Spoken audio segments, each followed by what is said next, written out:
Hello, welcome to Haja Spot. Omlondi omulala baniriza nnyo ku mukutu gwange ogwa Haja Spot. Today I'm going to talk about the tips of a successful interview. What do you really need? Because many times we come here when we don't know what we should do. Remember, when you come in to seek for asylum, there are reasons as to why you've left your home country to another country. So you have to have reasons. So these reasons, you have to make them a story. When you make a story, you have to own it, you have to wear it. The story has to come within you, deep within you, not to just go to the interviewer and you start reading news, you start telling stories that are plastic. However much, most of the times, the stories that we tell, we don't own them, but you have to wear them to make this interviewer to believe that really what you're telling is coming deep within your heart. First of all, what you have to have, the appointment letter they give to you, you have to make sure that you don't forget it on your day of the appointment. You don't really have to forget this, because this is really very important. First of all, if you don't go with this appointment letter, the security personnel at the entrance will deny you entry into your appointment place. So you have to be careful, you have to sleep well, you have to have a nice meal, you have to have a nice rest when you're going in for your interview. Before you go for your interview, you have to prepare everything that you're going to show to the interviewer. First of all, make practice. As they say, practice makes perfect. You have to own this story. When you go into your interview, the interviewer will really make you comfortable, so you don't need to be scared. He will introduce himself or herself to you so that you feel comfortable. He will ask you questions of your identity, to know you, to know if this is really the person that I am going to interview. The moment he asks you those questions and you reply them correctly, then he will give you a go ahead. Remember, when you go in for your interview, if you don't have the interpreter, the government will provide for you an interpreter. So you don't need to be scared about interpretation, because people who are seek asylum in Europe countries, the countries don't really use English. They use their native language, and that makes you scared. You don't need to be scared. They always provide for you an interpreter that will interpret whatever you are saying. So that one is really covered from the government side. You don't need to be scared. But if at all you have someone who wants to follow you, you have to inform them before the interview date, so that they can also send a letter to that person that they are welcoming him into your appointment, into the room that you're going to tell your story to seek for asylum. So you don't need to be scared about that. The number one tip I will give, that will be about the language.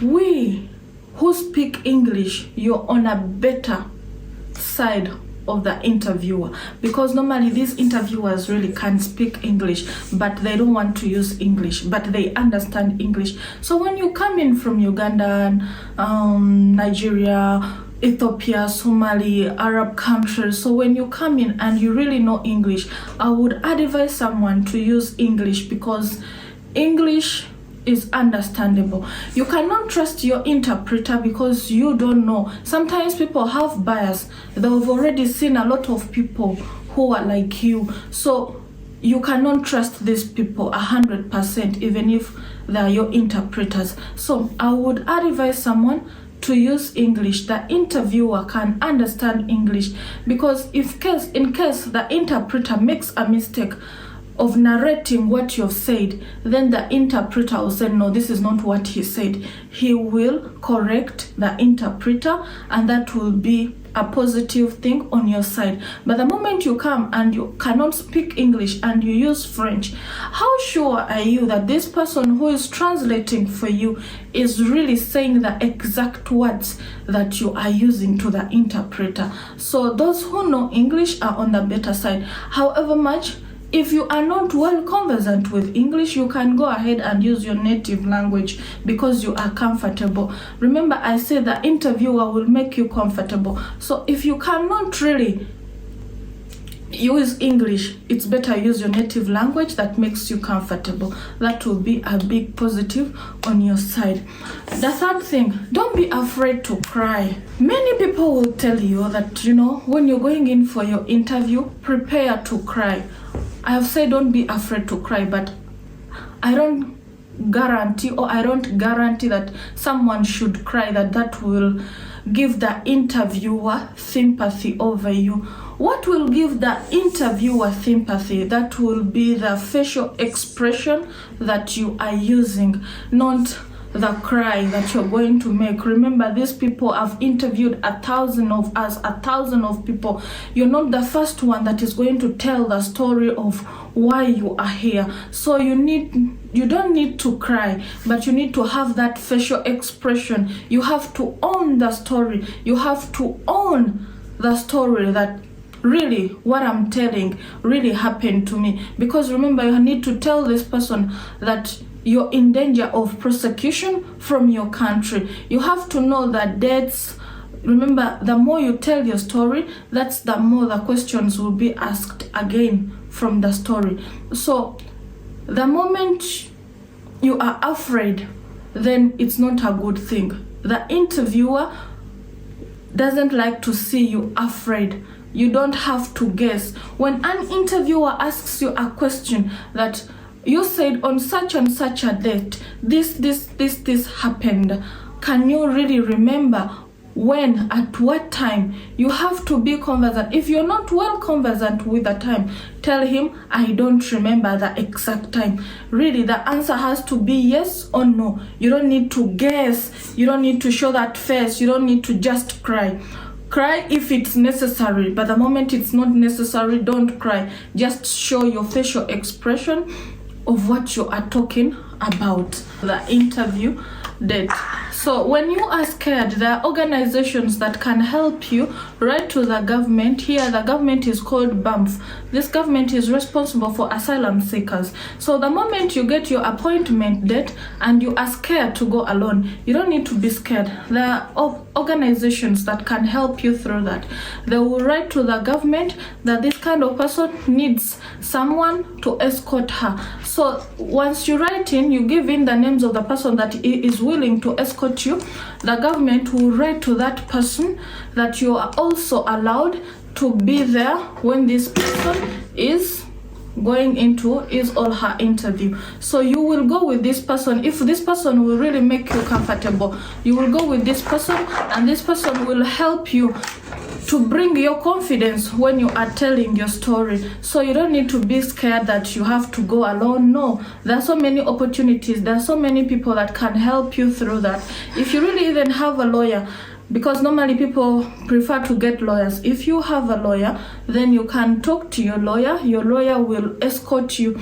Then you will be on a safer side. The moment this interpreter is telling something that you are not saying, then the lawyer or the person that you have gone with will help to correct the mistake of the interpreter. Because I told you, you cannot be 100% that these people that you are interviewing are really, that the people that are interviewing you or the interpreters are 100% correct. They are telling you exactly, they're telling the interpreter what you are saying. So if you are scared and you don't have the confidence to be alone in this interview room, you have to get organizations that will help you to escort you on your appointment date. When you're going in for your interview, you have to be conscious with your phone. The immigration officer or the interviewer have a right to check your phone. So you have to be cautious. I would advise someone, when you're going in for your interview, not to go with your phone. You have to be careful, because normally we are saying something different on our phones. We are communicating with our families. We are telling them that, hey, now I'm on this step. Tomorrow I'm going in for an interview. If all goes well, I will start working. Because normally when we come here, we are looking for greener pastures.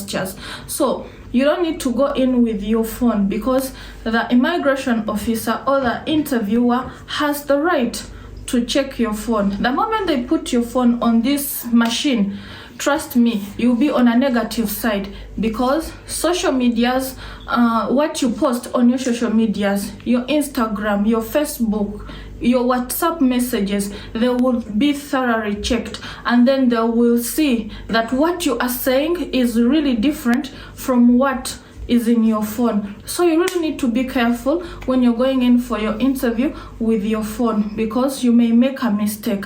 As I said before, that when you go in for interview, you don't need to make your story really very long. So the moment you go in with your phone, this is what will happen, because they will ask you a lot of questions that you will not have answers for, and this will be the negative of your asylum case. You may lose your asylum case there and then it will not help you, because the moment you lose your asylum case here, it will take you years to get the response back, because you will have to do appeals, you will have to be living only in Germany. But the moment you get your asylum accepted, you can travel to different countries. So let's be cautious on what we do. Thank you for listening with me.